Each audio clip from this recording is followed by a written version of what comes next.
Now we can address where that rock was embedded and see if we can find out what's underneath.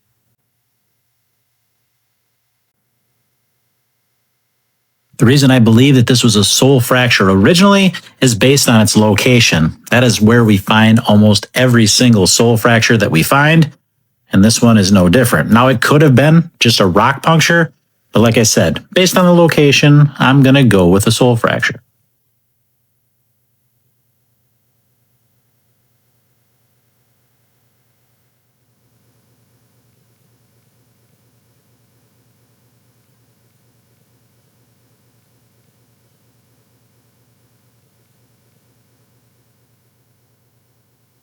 Now, whether this is a sole fracture or a puncture, the approach is going to be the same.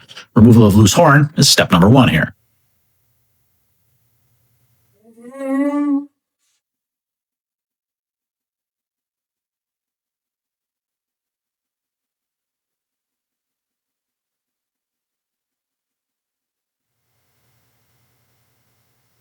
Once we get this all sprayed out, you'll be able to see what we're dealing with much clearer.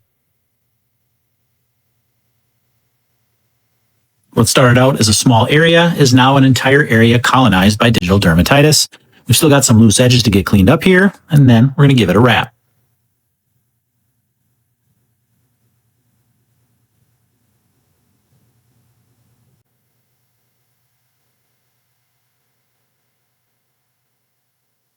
All these little areas of erosion here can trap dirt and debris and filth and stuff. So we're going to trim those all away, make this a nice and clean, and then we can get our treatment exactly where we want it.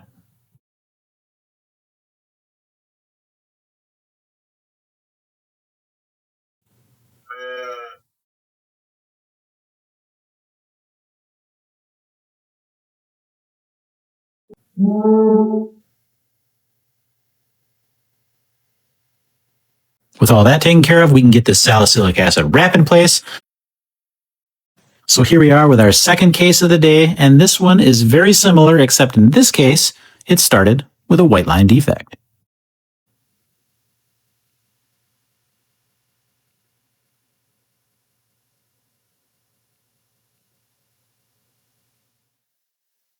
Just look at all those rocks packed up in there.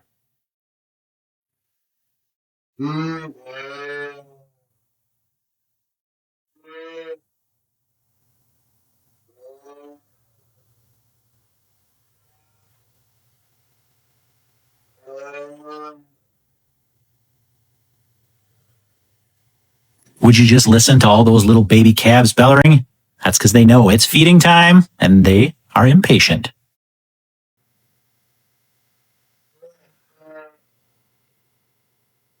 I always get a lot of questions about those little hutches that they keep the calves in, and why do farmers do that? Well, they put them in there so that they can keep a close eye on each individual calf. They know exactly how much each calf is eating and drinking. They're able to see if it's going to the bathroom properly. All those little things that we do with our own babies when we first have them to make sure that everything's going all right, they're able to monitor that when they're kept separate like that. Not only that, but their immune systems are weak when they're first born, so it gives them a little time to get that built up before they're all put together and spreading those germs.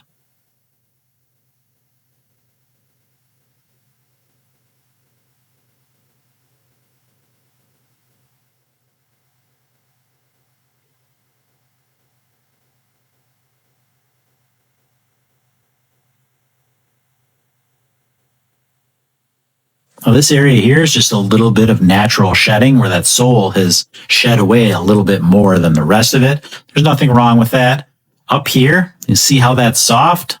That means I'm going to need to put a block on that other claw, regardless. If you take a real close look up there, you'll see that the lesion that was originally there, well, it's gone. It's healed up on its own. However, there's still a crevice there. That's what those rocks were able to get up into. So the block is needed just because that sole is a little soft.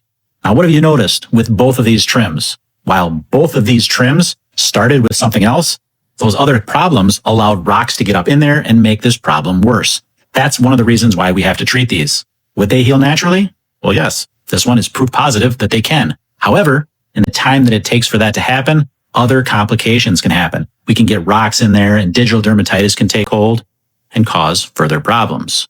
We'll get this sprayed out and you'll see This one is actually healed. There's a fresh layer of hoof horn all the way across that.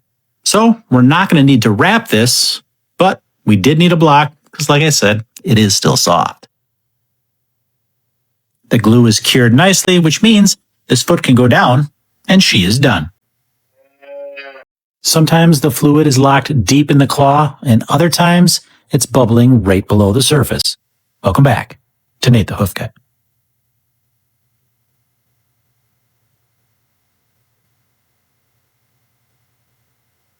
Now, as soon as I picked this hoof up, I could tell that it was tight. I knew there was pressure inside here, but I didn't expect it to be that close to the surface. Based on the look of this, I thought I'd have to work a little bit to get inside there before it would be released. But I was wrong.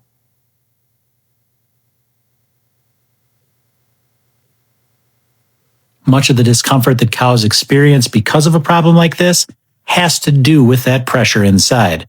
So by releasing that, we're making her feel better almost instantly.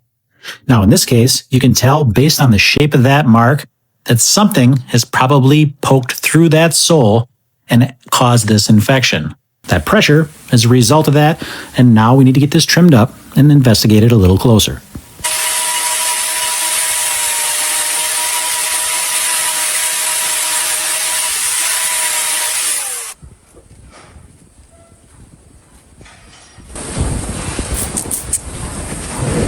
Having thinned that sole down to a manageable level, now we can get that knife out and do the fine detail work.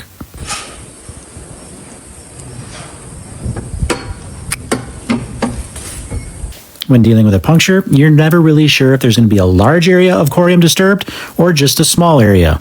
We'll find out when we get in there.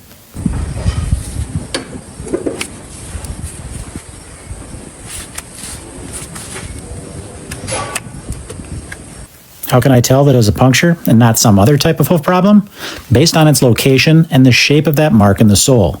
Because it's located right in the center of the claw, that's an odd place to find any other type of problem, so that's why it's likely to be a puncture. The shape of that mark that was originally in that sole, a straight line like that, also tells me that that is some unnatural thing that has caused that. Now it's just a matter of defining the margins and treating it as such.